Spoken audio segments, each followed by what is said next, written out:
Amados irmãos e irmãs, neste tempo profundo do Natal, onde a nossa fé nos faz proclamar esta grande notícia, esta boa notícia. Um Deus que vem ao encontro do ser humano, um Deus que dá o primeiro passo para reencontrar aquele que lhe rejeitou. Não foi o homem que deu o passo de voltar-se para Deus depois do pecado. Deus que dá o passo. Aquele que foi ofendido é aquele que vai buscar o ofensor. Não é à toa que Jesus nos ensinou que nós devemos perdoar o outro, mesmo que ele não nos peça perdão. É a atitude de Deus, ir ao encontro. E Ele veio ao nosso encontro. Ele escolheu, talvez para que nós pudéssemos entender melhor, Ele escolheu vir a nós, vestido de nossa humanidade. Não mais como aquele Deus que lá no paraíso descia todos os dias ao cair da tarde para encontrar-se com o homem, mas agora este Deus se reveste de carne, se torna um de nós, igual a nós, para nos mostrar o caminho de volta ao paraíso, o caminho de volta a comunhão profunda, o caminho de volta à plenitude da vida que o pecado nos fizera perder. E esta missão do Verbo encarnado, que foi anunciado pelos anjos como uma grande alegria, porque nasceu para nós o Salvador, este Salvador entra na nossa história dentro de uma família. Uma família que deve ser o lugar por excelência de Deus. E nesta noite eu gostaria que nós pudéssemos pensar, não simplesmente somente naquela família que conhecemos como tradicional, mas nas várias formas de família, que hoje em dia são assumidas na nossa sociedade. O importante é que, independente de qual forma de família, a centralidade da palavra de Deus, a centralidade do ensinamento de Deus, esteja marcando o caminhar de todos os membros desta família. Se não é possível que todos os membros desta família estejam marcados pelo compasso do ensinamento de nosso Deus, pelo menos eu, que creio, preciso fazer a diferença dentro da minha casa. Preciso me esforçar para vencer as minhas limitações, as minhas fragilidades. Por isso eu preciso me colocar diante da palavra, me questionar diante desta palavra, para que eu possa perceber as trevas que eu carrego em mim.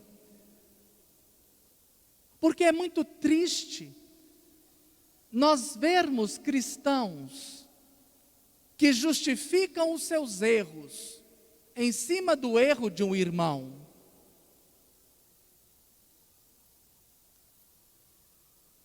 O erro do irmão não me dá o direito de fazer errado também. Muito pelo contrário. O erro do irmão é uma grande oportunidade que Deus está me dando para que eu possa vivenciar na prática aquilo que eu digo que eu acredito. Por isso, a segunda leitura de hoje, tirada da carta de São Paulo aos Colossenses, nos mostra um caminho. O Senhor quer famílias perfeitas, homens perfeitos. E aí eu pergunto para você agora, e quero convidar você a ir para o cantinho do pensamento. O que significa dizer que fulano é perfeito? O que significa dizer de uma família perfeita? O que você entende por perfeição? Pensa um pouquinho. Maestro, fundo musical, por favor.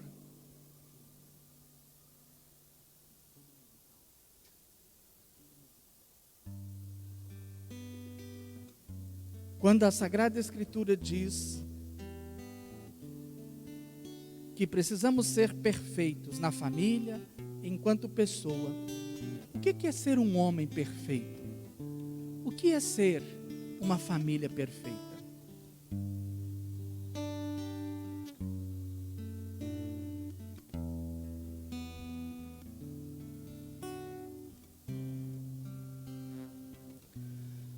Talvez muitos de nós estejam pensando que perfeita é aquela família ideal, que não erra, que todo mundo é feliz. Um homem perfeito é aquele que faz tudo certinho. Não é mais ou menos por aí que talvez a gente esteja pensando? Mas eu digo para você, você está redondamente enganado. Essa não desceu redondo, desceu quadrado. Porque a Bíblia, quando fala de perfeição, ela não está falando de uma pessoa que não comete erros. Ela não está falando de uma pessoa que traz em si a não marca do pecado. Para a Bíblia, ser perfeito não é não pecar. E aí nós vamos entender, e se depois você quiser ler em casa, está na Colossenses 3, diz assim: o que é o vínculo? O que é a perfeição? É a gente ser misericordioso, bondoso, humilde, manso, paciente. Ser perfeito para a Sagrada Escritura, um homem perfeito, um ser humano perfeito ou uma família perfeita, é uma família que é capaz de suportar uns aos outros. E esse suportar não é, casei, né, até que a morte separe, o que eu posso fazer? Tem que aguentar. Não. Suportar é quando eu percebo que o meu irmão tem aquela fragilidade, e às vezes ele erra, porque ele também é marcado por sua limitação, então eu vou dar suporte para ele, eu vou dar apoio para ele, eu vou ser um apoio, em vez de eu criticá-lo, eu vou dar para ele condições de ser uma pessoa melhor. Perdoar quando tiver queixa contra o outro. Quando eu tiver queixa contra o outro, não é para eu sair falando mal do outro, não é para eu ficar reclamando do outro. Quando eu tiver queixa contra o outro, eu preciso perdoar. E aí São Paulo nos lembra: Cristo perdoou você, o Senhor Jesus perdoou, então você também deve perdoar.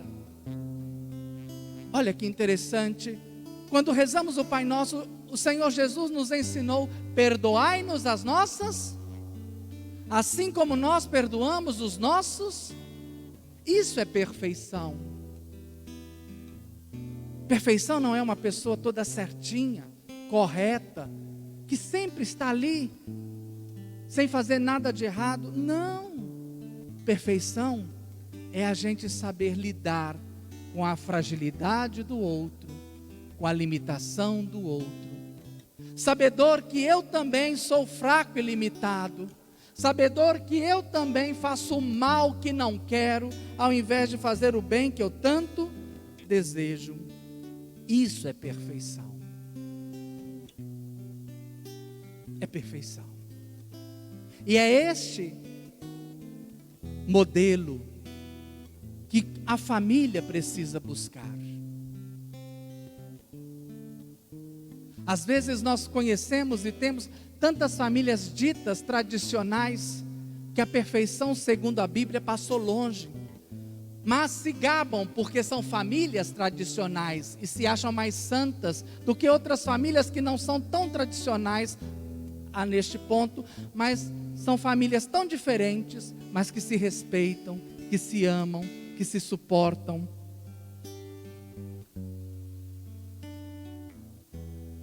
Aí está o grande chamamento do Senhor. Assim como Jesus foi levado ao templo pelos seus pais, e olha que a Bíblia fala que foram os pais, não foi a mãe, não foi o pai sozinho, não foi a mãe, foi os pais.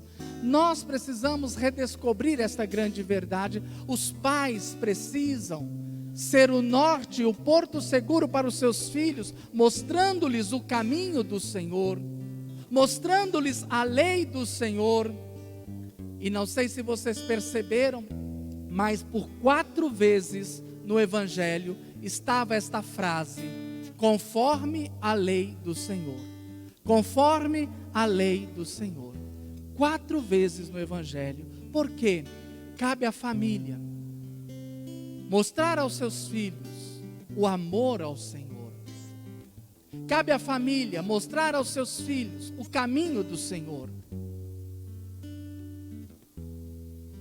Eu me lembro quando eu era criança, eu já tinha meu quarto e dormia já no meu quarto sozinho, então mamãe me punha para dormir, e você sabe como é que menino é. E ali mamãe falava, vamos rezar. Eu rezava a oração do Santo Anjo, rezava a oração com Deus eu me deito, e depois mamãe ia me contar histórias. Sabe quais as histórias que minha mãe me contava? Da Sagrada Escritura. Ela me contava do jeito dela. Depois, quando eu cresci, eu falei assim, nossa, o que mamãe falava comigo não tem nada a ver, mas tudo bem. Mas ela me contava sobre Adão, sobre Eva, o dilúvio.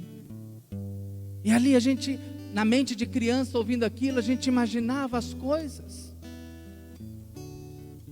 É isso que nós precisamos transmitir aos nossos filhos. Sejam eles de sangue, sejam eles afetivos, sejam eles espirituais, porque o padre também exerce a paternidade sobre a sua comunidade.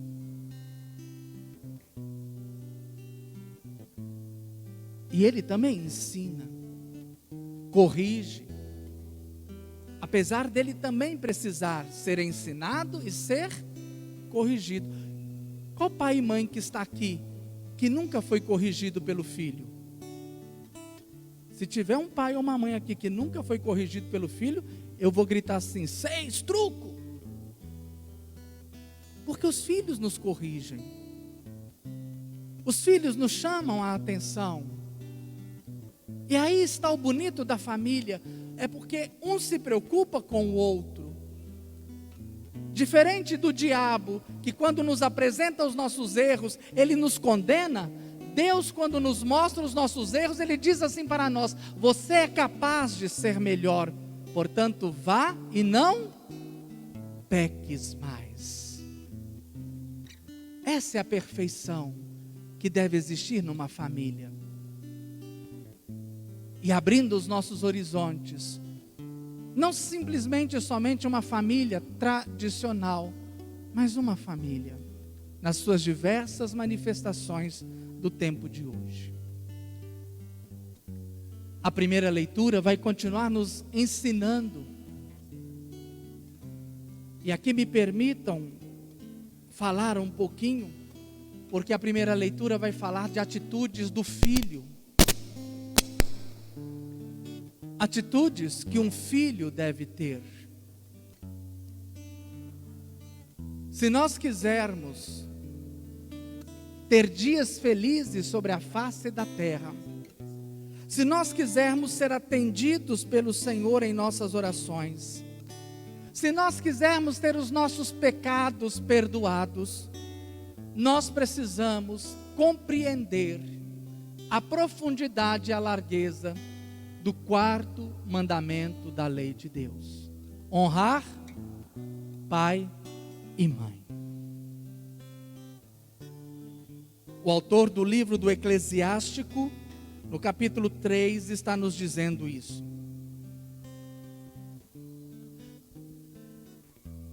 Volto àquilo que eu disse: eu não posso justificar o meu erro em cima do erro do outro. Então eu não posso dizer: não vou cuidar do meu pai não, porque meu pai nunca prestou, meu pai era isso, meu pai era aquilo, meu pai nunca preocupou comigo. Eu não posso justificar o meu erro em cima do erro do outro. Portanto, a palavra de Deus diz que eu preciso honrar o meu pai. Se ele presta ou não presta, é problema dele, e ele vai responder por isso diante de Deus. Mas eu não posso usar o erro dele para não cumprir o mandamento da lei de Deus. Talvez seja por isso que nós estamos vendo tantas pessoas hoje infelizes. Tantas pessoas que lutam para ter um lugar no sol, para ter um bom lugar na vida, e não conseguem. As coisas vão caminhando, parece agora vai bombar, agora vai dar certo, e de repente desmorona tudo. E talvez, se a gente for analisar minuciosamente, é porque nós não guardamos em nosso coração esse mandamento: honrar pai e mãe. E honrar, amado irmão e irmã, não é somente não deixar faltar nada não, porque coisa material a gente faz para qualquer um, independente de vínculos. Dar comida, dar remédio, pagar uma coisa ou outra, não é sinal de honrar. E aí, para você que quiser aprender um pouco mais, eu te convido. Eu dei uma catequese no início deste ano sobre os 10 mandamentos, e gastei 3 dias para falar sobre o 4º mandamento. Olha lá no meu YouTube, acessa lá, que você então vai entender o que é honrar pai e mãe. A felicidade não é ter coisas. Lembre-se o ditado popular de nosso povo, que é sábio e que diz que caixão não tem gaveta. A felicidade não está naquilo que você conquistou, nos lugares que você foi, e nem no dinheiro e nos títulos que você tem. A verdadeira felicidade está, segundo o que diz o salmista, na celebração de hoje, no Salmo 127. Felizes os que temem o Senhor e trilham os seus caminhos. Essa é a verdadeira felicidade, andar no caminho do Senhor. Porque aquele que anda no caminho do Senhor não morrerá, mas reinará com Ele por toda a eternidade. Que Deus nos conceda essa graça. Rogo a Deus por mim e por cada um de vocês e por vossas famílias. Sejamos perfeitos. Que as nossas famílias e as nossas vidas, vou repetir, sejam o lugar de uma sincera misericórdia, de bondade, humildade, mansidão, paciência, suportando-nos uns aos outros, perdoando-nos mutuamente, porque Ele, o Senhor, nos perdoou, amando-nos uns aos outros, assim seremos perfeitos, porque o amor de Deus estará em nós. Quem tiver ouvidos para ouvir, que ouça. Te reconhecer perfeito e com direito de errar, descobrir que a força em ti, saber que dá pra continuar e poder gritar bem forte, não desista sem tentar. Te aceito nesta hora e tenho a chance de te perdoar. te reconhecer perfeito e com direito de errar. Descobri que a força em ti, saber que dá pra continuar e poder gritar bem forte, não desista sem tentar. Te aceito nesta hora e tenho a chance de te perdoar.